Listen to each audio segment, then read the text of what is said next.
The relentless California sun bore down on the city of Los Angeles, its golden rays stretching across the cracked sidewalks, casting jagged shadows as if the streets themselves had been wounded by time.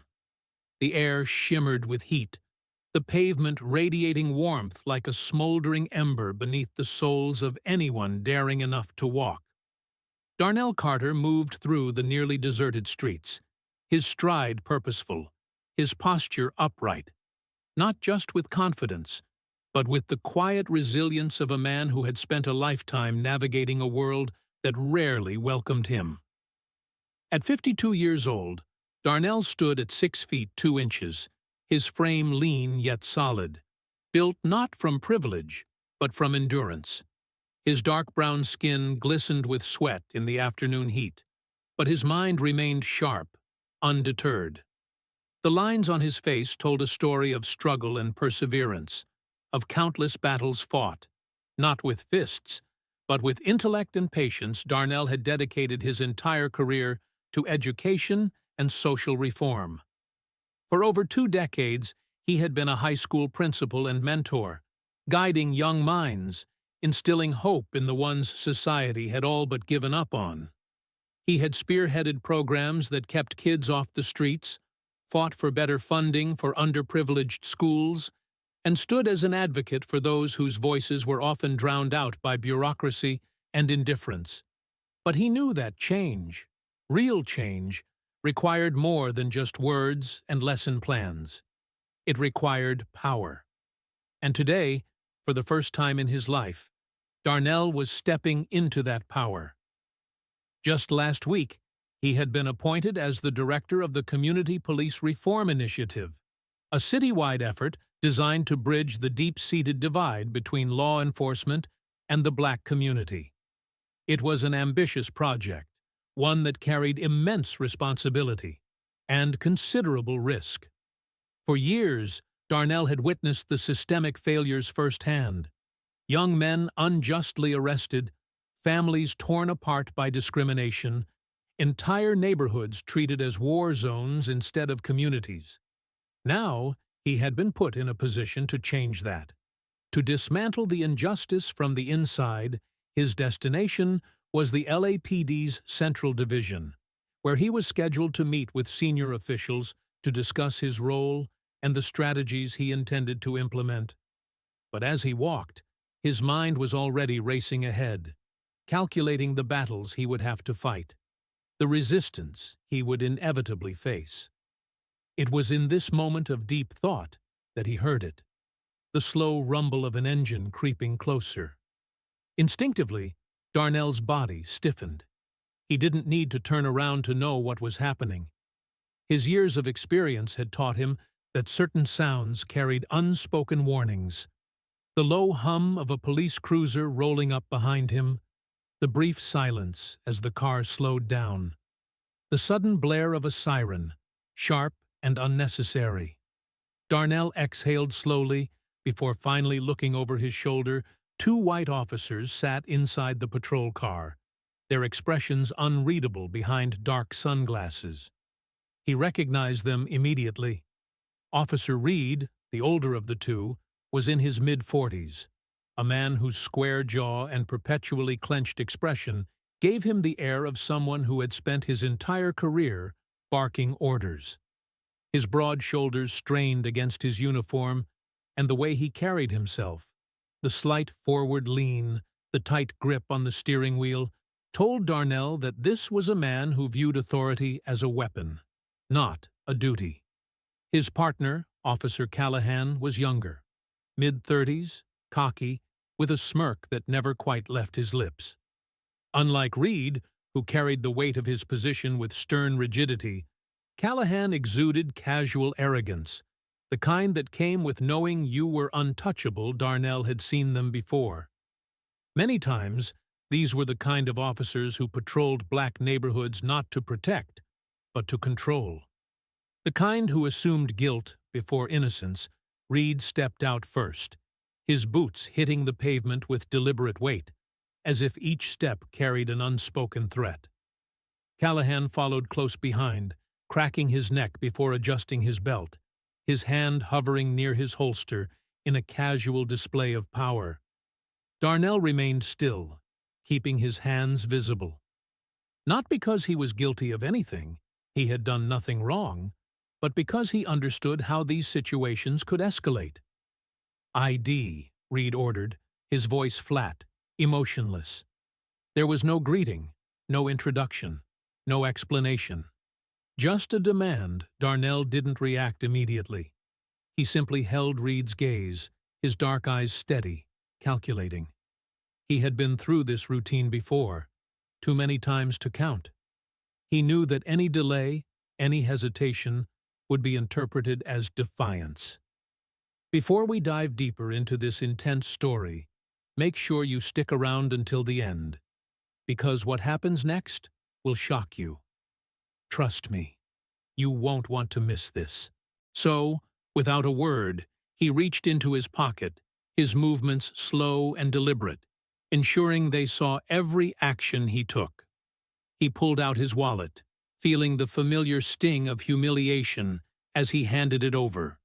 Reed snatched it, flipping it open with disinterest. He barely glanced at the California driver's license tucked inside. Instead, his attention went straight to the folded $100 bills in the cash pocket. Darnell saw the change in Callahan's posture immediately. The shift from suspicion to smug satisfaction, Callahan plucked the bills out of the wallet, holding them up as if they were evidence of a crime. His smirk widened. "Not your money, is it?" he sneered. Darnell inhaled deeply through his nose. There it was, that assumption, that unspoken accusation that he, a black man walking alone with cash in his pocket, couldn't possibly have earned it honestly. His patience was tested. The old anger, the fire he had spent years learning to suppress, flickered beneath his calm exterior, but he forced it down. He had learned, long ago, that anger was a weapon his enemies wanted him to use against himself. So, instead, he stayed silent. He let them talk. He let them believe they were in control. Because he knew something they didn't. They had no idea who they were dealing with. The silence stretched between them, thick and suffocating. Darnell Carter kept his face unreadable, though inside, a storm brewed. He had expected some form of harassment, but this was almost laughable. Officer Reed, still clutching his wallet, looked him over like he was some low-level criminal trying to talk his way out of a charge. Callahan, meanwhile, toyed with the $100 bills, folding and unfolding them, acting as if the mere existence of cash in Darnell's possession was proof of wrongdoing. "Where'd you get this, huh?" Callahan pressed, his tone laced with condescension. Darnell didn't answer. He simply held Callahan's gaze, calm and unwavering. A flicker of irritation crossed the younger officer's face. He wasn't used to that. He was used to fear, compliance, submission. Reed, sensing the tension building, shifted his stance. His hand rested lightly on his belt, just inches from his taser. Not quite a threat, but a warning. "Answer the question," he demanded. Darnell exhaled slowly. He had done nothing wrong, and yet he could already feel the weight of inevitability pressing down on him. He had seen this play out too many times before, not just with himself, but with countless others. It didn't matter who he was. It didn't matter that he had spent his entire life bettering his community, mentoring students, and working for change. To them, he was just another black man on the street with too much money in his pocket. Darnell had two choices. He could defend himself, explain his innocence, demand his rights, but he knew how that would end. Or he could let this play out, let them dig their own grave. His choice was clear. "I don't answer to you," Darnell said finally, his voice calm but firm. "It was the wrong thing to say." Callahan scoffed. "Oh, you think you're tough, huh?" Reed stepped forward. "Turn around, hands behind your back." Darnell didn't move. "You're arresting me?" he asked, his tone neutral, almost amused. "We're detaining you," Reed corrected, "until we figure out where this money came from." "You're making a mistake," Darnell warned. Callahan laughed. "Yeah? And what mistake is that?" Darnell didn't answer. He simply allowed them to do what they had already decided to do. Rough hands grabbed his arms, twisting them behind his back. The familiar click of metal rang out as the cold steel of the handcuffs locked around his wrists. He didn't resist. He didn't argue. He simply let them think they had won, because soon they would realize just how badly they had lost. Inside the station. The squad car ride was longer than necessary, filled with silence and the occasional smug remark from Callahan. Darnell ignored them both, his mind already moving ahead. The station was bustling with activity when they arrived. Officers coming and going, civilians waiting to file reports, a few unlucky souls sitting behind bars. It was a world Darnell had studied, analyzed, fought against for years, but never like this. Reed and Callahan led him through the back entrance, bypassing booking entirely, taking him down a dimly lit hallway that felt more like an interrogation wing than a processing center. No formal charges, no phone call, no rights read. This wasn't protocol. This was personal. The interrogation room was small and sterile, the only furniture a metal table and 3 chairs under a single flickering light. Reed shoved him into the seat across from them, then leaned against the wall, arms crossed. Callahan pulled out the cash, tossing it onto the table like it was evidence in a major drug bust. "You want to try explaining now?" he asked. Darnell looked at the money, then at Callahan. "Are you booking me for a crime, or are we just here to waste each other's time?" Reed pushed off the wall. "You think this is a joke?" "No," Darnell said, his voice steady. "I think you're the joke." A tense silence filled the room. Callahan's smirk vanished. Reed took a step closer, looming over him. "You don't know who you're messing with." Darnell leaned forward, unfazed, his eyes calm but sharp as steel. "Oh, I know exactly who I'm dealing with," he said. "2 officers who are about to have the worst day of their careers." Reed narrowed his eyes. "Is that right?" Darnell nodded. "It is." He let the silence linger for a moment, let them feel the weight of the moment. Then he dropped the bombshell. "I'm your new boss." The shift in the room was instantaneous. Reed stiffened. Callahan blinked, looking at him as if he had misheard. "What?" Reed said, his voice a fraction softer.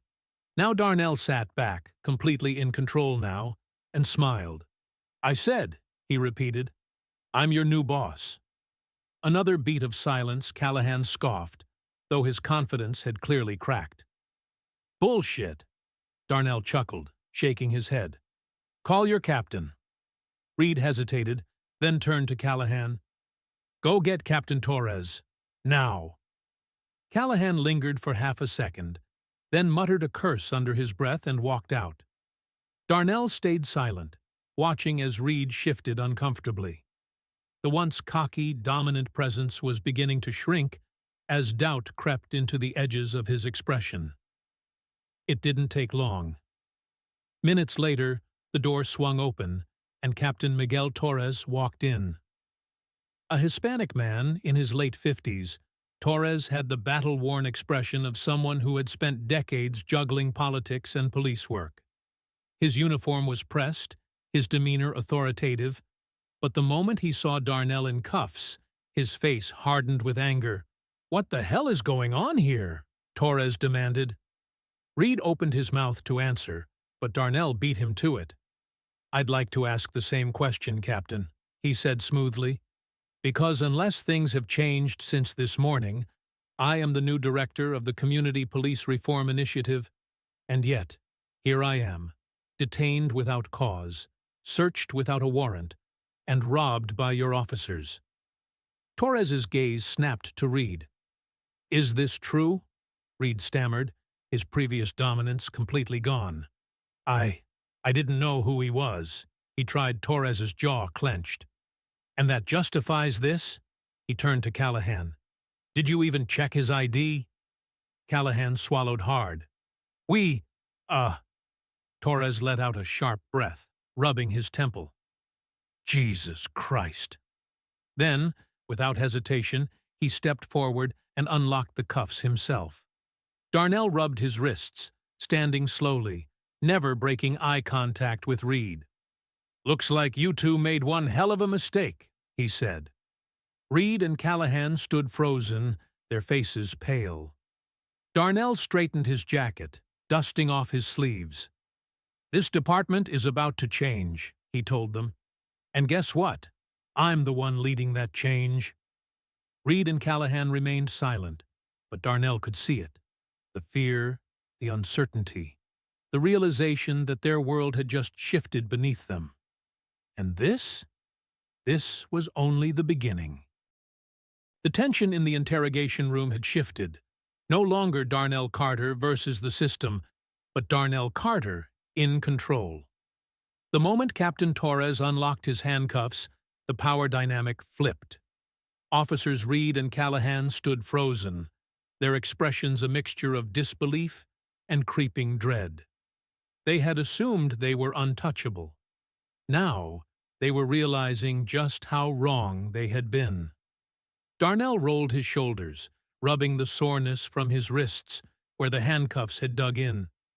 He took his time, deliberate, calm, methodical, before finally fixing his gaze on Torres. "I assume," he said smoothly, "we'll be having a conversation about this?" Torres let out a slow exhale, his expression unreadable. "My office, now." Darnell smirked, adjusting his button-down shirt, then turned to Reed and Callahan. "Don't go too far," he said. "I have a feeling you'll both be needing legal counsel soon." Callahan swallowed hard, his arrogance all but gone. Reed, on the other hand, still held on to the last remnants of defiance, his jaw tight, his fists clenched. But there was no fight left to be won. Darnell followed Torres down the corridor, past officers who either avoided his gaze or stole quick, curious glances at him. Word was already spreading. He could feel it in the shift in energy, in the whispers behind his back, in the uncertain nods from officers who weren't sure whether to treat him as a superior or an adversary. Good, he thought. Let them wonder. Let them worry. The office was stark but organized, shelves lined with case files, commendations, and framed photographs of officers standing shoulder to shoulder in proud blue uniforms. A gold-plated nameplate sat on the desk. Torres motioned for Darnell to sit, but he remained standing. "Let's skip the formalities," Darnell said. "You know as well as I do that what happened back there was a disaster." Torres rubbed his temple, clearly exhausted. "You're right," he admitted. "This shouldn't have happened. Reed and Callahan, they're problematic, but—" Darnell held up a hand. "No excuses." Torres sighed, leaning back against his desk. "Look, Carter, I didn't pick you for this job, but the mayor did. That means, like it or not, we have to work together. You want to clean up this department? Fine. But understand something. You're stepping into a hornet's nest." Darnell chuckled. "A hornet's nest? Captain, I was a black school principal in South Los Angeles for over 20 years. You think I don't know how to handle a few angry bees?" Torres exhaled sharply, almost a laugh, almost respect. But then his face turned serious. "You don't get it," he said. "This isn't just about a couple of bad cops harassing the wrong guy. This department, there's rot in it. Deep rot. The kind that's been here for decades. You think today was bad? You keep digging, you're going to find things that are a hell of a lot worse than a couple of racist officers pocketing a few bucks." Darnell's expression didn't change. "Good," he said. Because I didn't come here for small wins. Torres shook his head. You're making enemies already, Carter. Darnell smirked. I was born with enemies, Captain. The only difference now is I finally have the power to fight back. By the time Darnell left the precinct, the wheels in his head were already turning. Reed and Callahan were far from the root of the problem. They were just branches on a tree of corruption that had been allowed to grow for too long. Torres had practically admitted it himself. If Darnell wanted to bring real change, he had to pull the whole tree down from the roots. He didn't go home. He didn't call it a night. Instead, he drove straight to his office at the city's Community Police Reform Initiative headquarters, a modest but well-equipped space in downtown L.A. Waiting for him, there was Clara Benson, his right-hand strategist, a former investigative journalist who had left the newsroom to fight from within the system. She looked up from a mountain of case files, her sharp green eyes scanning his face. Judging by that look, she said, either you had a terrible day, or you're about to make a lot of people very uncomfortable. Darnell chuckled, sitting across from her. Both. He quickly recounted everything. The stop, the arrest, the interrogation, the moment Reed and Callahan realized they'd just destroyed their careers. Clara listened intently, taking notes on a yellow legal pad, her brows furrowing as he spoke. When he finished, she tapped her pen against the desk. This wasn't random, she said. They didn't just pull you over because they were bored. Someone put them on high alert. Darnell frowned. You think I was targeted? Clara slid a thick manila folder across the desk. Take a look at this. Darnell opened the file, his eyes narrowing as he scanned the pages. It was a list of misconduct complaints against Reed and Callahan. More than just a few. Bribery, excessive force, harassment, alleged connections to illegal property seizures. None of them had ever resulted in disciplinary action. These two weren't just shaking you down for fun, Clara said. They've been doing this for years. And if they've been getting away with it, that means someone up top has been covering for them.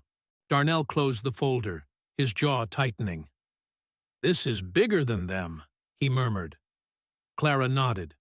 Much bigger. And if you really want to take this fight all the way, we need to follow the money. Darnell exhaled slowly, leaning back in his chair. He had known this wasn't going to be easy. He had known he would face resistance. But now, looking at the evidence in front of him, he realized the truth. This wasn't just police misconduct. This was a criminal enterprise, one that stretched beyond the police force and deep into the city's leadership. And if he wanted real justice, he wasn't just going to have to expose it. He was going to have to burn it to the ground. The next morning, Los Angeles woke up to a city buzzing with whispers of scandal. By the time Darnell Carter arrived at his office, the first headlines had already hit the news cycles. New LAPD reform chief unlawfully detained by officers. Will there be consequences? Long-time problem. Cops under scrutiny after stopping the wrong man. Darnell Carter. Is this the man who will finally clean up the LAPD? Darnell stared at his computer screen, reading each article carefully. Some were sympathetic, framing him as a symbol of resilience. Others were more cautious, questioning whether this incident would lead to any real change. But what mattered most was that people were paying attention, and that meant he had momentum. As he sipped his coffee, Clara Benson strode into the room, her phone in one hand, a stack of papers in the other. Her face was lit with the kind of energy that only came from knowing you were sitting on something explosive. "You ready for this?" she asked, dropping the papers on his desk. Darnell smirked. "Depends.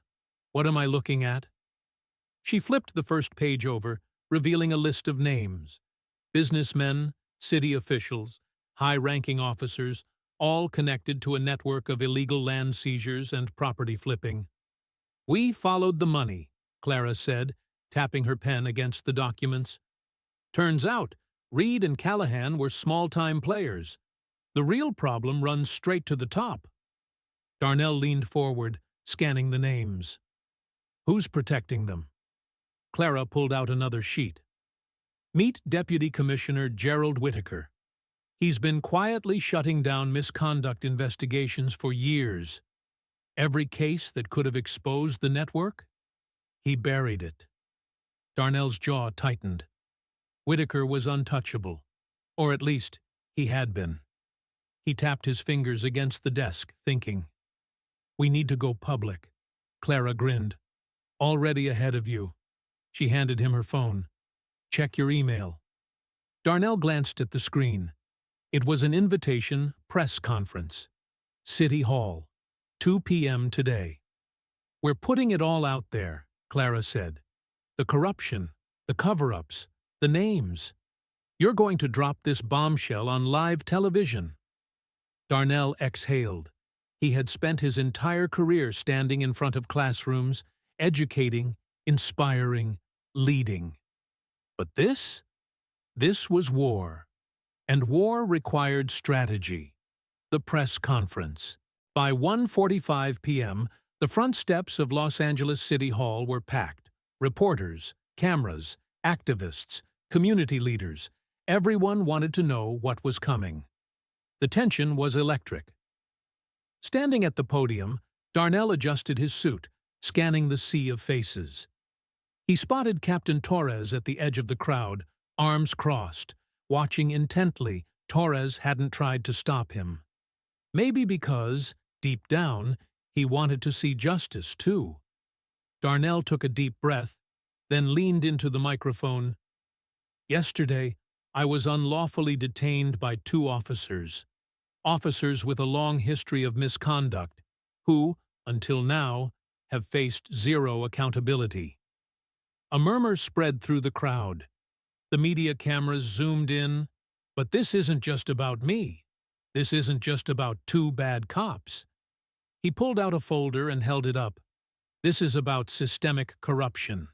About a network of officers, city officials, and powerful businessmen who have been using the LAPD not to serve and protect, but to profit."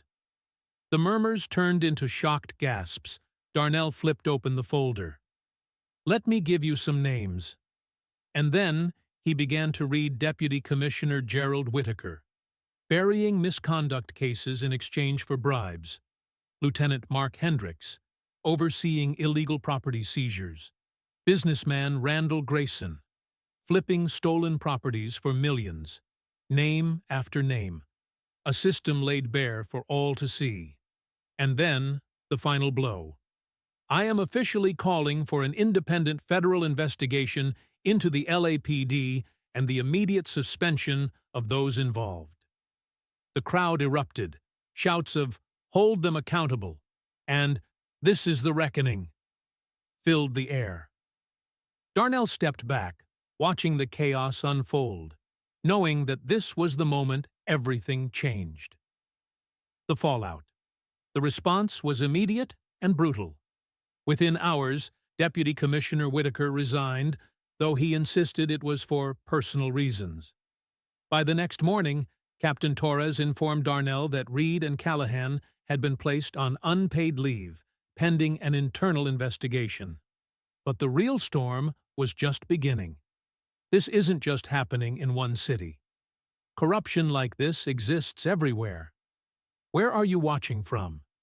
Have you ever witnessed something similar in your community? Let us know in the comments below. We'd love to hear your thoughts. Some city officials rushed to distance themselves from the scandal, while others fought back. The police union released a statement condemning Darnell's accusations, claiming he was anti-police, and dangerous threats started pouring in anonymous calls to his office. Hate mail. Even veiled warnings from officers who hadn't been named. But Darnell wasn't shaken, because for the first time, the system wasn't just whispering about reform, It was being forced to confront it. And he wasn't stopping now. Late that evening, Darnell sat in his office, his tie loosened, exhaustion weighing on him. Clara was across from him, laptop open, reviewing new leaks from within the department. "Take a look at this," she said, turning the screen toward him. It was an internal memo, one that hadn't been meant for public eyes. Darnell exhaled, running a hand over his face. "They're circling the wagons," Clara murmured. "They know they're losing control." Darnell stared at the screen for a long moment before nodding. "Good," he said. "Let them panic." Then he reached for his phone and dialed a number. When the voice on the other end picked up, he didn't waste time. "It's time," he said. "Let's go after the mayor's office." A pause. Then the voice on the other end replied, "Let's bring it all down." Darnell set the phone down, exhaled slowly, then smiled to himself. The reckoning wasn't over. It was just getting started. The city was awake now. Darnell Carter could feel the shift in the air as he walked through the streets of downtown Los Angeles. People who had never paid attention to the inner workings of the police department were now glued to the news, watching as the fallout from his press conference rippled through the system. Some saw him as a hero, a man unafraid to challenge a corrupt institution. Others, especially those in power, saw him as a threat that needed to be silenced. The day after his explosive revelations, the city council held an emergency meeting. Reporters crowded outside the government building, eager to catch any comment from officials scrambling to control the narrative. Inside, behind closed doors, heated arguments echoed through the chamber. Some council members, particularly those with close ties to law enforcement, argued that Darnell's accusations were reckless, that he was endangering the reputation of the LAPD.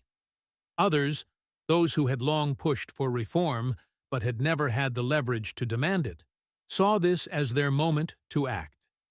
By midday, an official statement was released. An independent review board was being assembled to investigate the claims of corruption. Deputy Commissioner Whitaker's resignation was confirmed, and internal investigations into multiple high-ranking officers were launched. But Darnell knew better than to celebrate just yet. He had been in this fight long enough to recognize political maneuvering when he saw it. Investigations could be stalled, evidence could be buried, and power, once threatened, would do anything to reassert itself. Still, he had forced their hand. The battle was no longer being fought in the shadows. It was out in the open for the entire city to see. Later that evening, Darnell sat in his office, exhaustion weighing on him. He had barely slept since the press conference, running on little more than adrenaline and coffee. Across from him, Clara Benson scrolled through her phone, her expression unreadable. "They're coming after you," she finally said, placing her phone down. Darnell exhaled. "I figured. The police union put out a statement calling you a reckless opportunist who doesn't understand how law enforcement works," she said. "And some of the old guard politicians are already saying this is just a distraction, that you're making a lot of noise, but don't actually have a plan." Darnell leaned back in his chair. "They're scared." Clara nodded. "Terrified. Which is why they're doubling down. They're trying to shift the focus onto you. Make this about your qualifications, your motives, anything that takes the attention off of what we exposed." Darnell had expected this. The system never went down without a fight. "What about the public?" he asked. Clara pulled up another screen. "Polls are showing overwhelming support for the investigation. People are demanding accountability. Community leaders are backing you, and even some former officers are coming forward to talk about the corruption they witnessed. The pressure is building." Darnell rubbed his chin thoughtfully. "Then we push harder."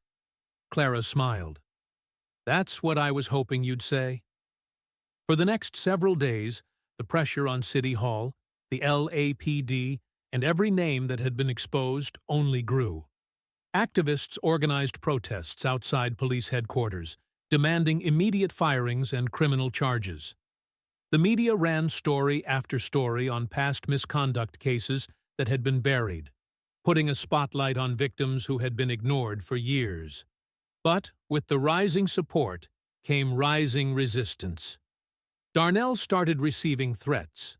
Some were anonymous emails filled with racial slurs and warnings to back off.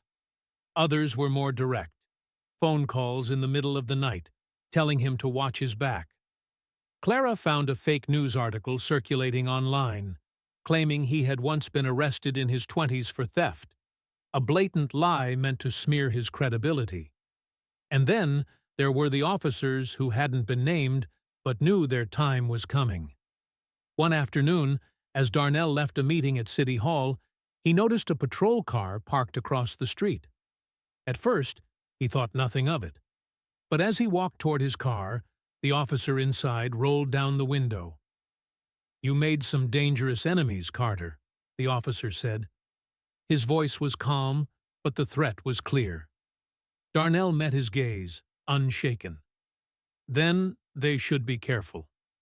The officer smirked, shaking his head before rolling the window back up and driving away. Darnell stood there for a moment, watching the car disappear into traffic. He wasn't naive. He knew what he was up against. This wasn't just about cleaning up a corrupt police department.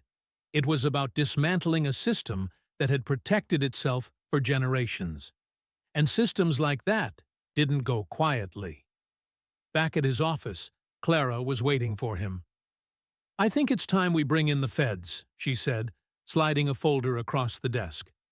Darnell opened it.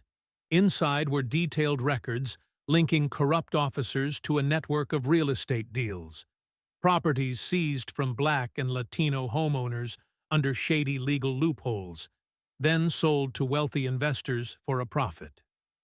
"This is bigger than the LAPD," Clara continued. "This is organized crime hiding behind a badge." Darnell closed the folder. "Make the call," he said. Clara picked up her phone and dialed. And just like that, the next battle began. This battle isn't over yet, and neither are the stories we bring to you. If you found this eye-opening, make sure to subscribe and turn on notifications so you never miss another powerful story like this. Let's keep the conversation going.